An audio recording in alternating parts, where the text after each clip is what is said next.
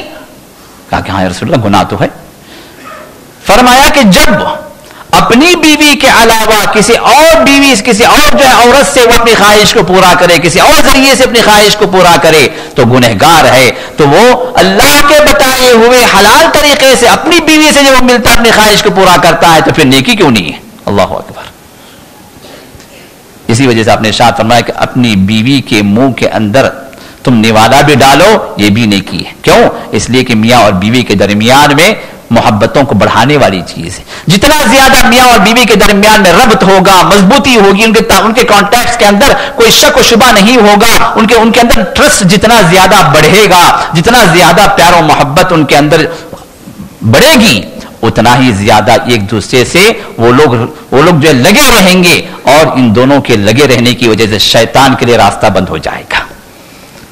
اور جتنی زیادہ دونوں کے دوریاں ہوں گی, بعض لوگ کیا گزارتے ہیں لائف پارٹنرز کے اعتبار سے. لائف پارٹنرز کیا ہے؟ Business partners. کچھ نہیں, کتنا کمایا, کتنا کھایا, کتنا لائے, کتنا خرچ کیا, بس یہ آنے اور جانے کے مسائل ہوتے ہیں. اندر گھریلو مسائل بالکل صفر, کمروں کے مسائل کچھ نہیں. اور کتنے ایسے واقعات جو میرے پاس آتے ہیں ریاض میں, میاں بیوی کے جھگڑے, مسائل, تعلقات میں اندر خرابیاں, یہاں تک کہ طلاق کے مسائل. ان میں اکثر جب انویسٹیگیشن ہوتا ہے, حالات کو ہم جھانک کر دیکھتے ہیں, تو آخر میں نتیجہ نکلتا ہے کہ ان کے کمروں کے مسائل صحیح نہیں, آپسی تعلقات کے اندر وہاں پر خلا, وہاں پر گیپ, اور اسلام اسی گیپ کو پاٹتا.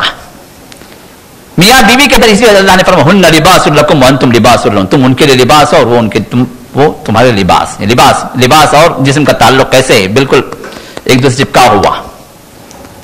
یہ تعلق میاں اور بیوی کا, جن کے درمیان میں کوئی راز نہیں ہے, جن کے درمیان میں شفافیت ہے, جن کے درمیان میں ٹرسٹ ایک دم اونچے درجے پر ہے, جس سے زیادہ اونچا درجہ اور کوئی نہیں. تو جتنا زیادہ تعلق گہرا ہوگا اتنے ہی زیادہ شیطان کے لیے مات ہے. وہاں سے جھگڑے ختم ہیں, وہاں سے ہر بات کھلے انداز سے, ہر شک و شبہ اپنی جگہ ختم ہو جاتا ہے, ہر مسئلہ وہاں پر حل ہو جاتا ہے, آپس میں حل کرتے ہیں, باہر جانے کی ضرورت ہی نہیں. اس لیے کہ آپ ایک دوسرے پر اعتماد ہے, ایک دوسرے کے ساتھ شفافیت ہے, ایک دوسرے کے ساتھ کھلاپن ہے, کوئی چھپی چھپائی والی بات نہیں ہے, ہر چیز اپنی جگہ اوپن ہے, اور ہر چیز ایک دوسرے کے ساتھ جو شیئر کرتے ہیں. تو ایسے تعلقات ہیں جو اسلام چاہتا ہے, جو جہاں سے شیطان پیٹ پھر کر بھاگ جاتا ہے. تو میرے دوستو, رسول اللہ صلی اللہ علیہ وسلم نے میاں بیوی کے ان تعلقات کو بھی فرمایا کہ یہ بھی نیکی ہے, یہ بھی نیکی. تو دنیا کے اعمال, خالص دنیا کی چیزیں, یہ بھی عبادت کے اندر داخل ہو جاتی ہیں اسلام کے اندر, چند شرطوں کے ساتھ, چند شرطوں کے ساتھ. ان شرطوں کو ذہن میں رکھیں, ہمارا ہر کام عبادت میں داخل. پہلی شرط, نیت خالص اللہ کے لیے. آپ وہ کام کر رہے ہیں, دنیا کا کام ہے, دنیا کا کام ہے, لیکن دنیا کا کام بھی آپ چونکہ رب نے کرنے کے لیے کہا ہے, نہیں کریں گے تو کیا کریں گے؟ آپ جا رہے ہیں آفس کو, دنیا کا کام ہے, ٹھیک, لیکن اگر آپ نہ جائیں تو کیا کریں گے؟ ذرا سوچیں اس کو. دوسرے کے محتاج بنیں گے, آپ خود نہیں کمائیں گے, دوسروں کے دستہ نہیں کر, ان سے مانگیں, ان سے مانگیں, یا پھر فقیری کریں, یا غبن کریں, یا کسی کو لوٹیں, کسی کا حق ماریں, یہ چیزیں ہوں گی. تو حلال کمائی کے لیے آپ نکل رہے ہیں, تو وہاں پر نیت یہ ہو کہ رب کا حکم ہے. اللہ نے فرمایا رب کا حکم کہاں سے مل گیا؟ آپ پوچھیں رب کا حکم کہاں سے آ گیا؟ بھائی رب نے کہا حکم دیا, رب نے حکم دیا, اپنے قرآن میں حکم دیا, وَلَا تَنْسَ نَصِيبَكَ مِنَ الدُّنْيَا, دنیا میں جو نصیب اللہ نے تمہارا رکھا ہے دنیا کے اعتبار سے, اس کو نہ بھولو, حاصل کرو. رسول اللہ صلی اللہ علیہ وسلم نے حکم دیا. آپ کو دعا سکھلائی گئی, کیا دعا سکھلائی گئی؟ بہترین دعا, ایسی دعا جو پورے طواف کے اندر, پورے حج کے اندر کوئی دعا آپ کو نہیں سکھلائی گئی, اس دعا کو کرنا ہے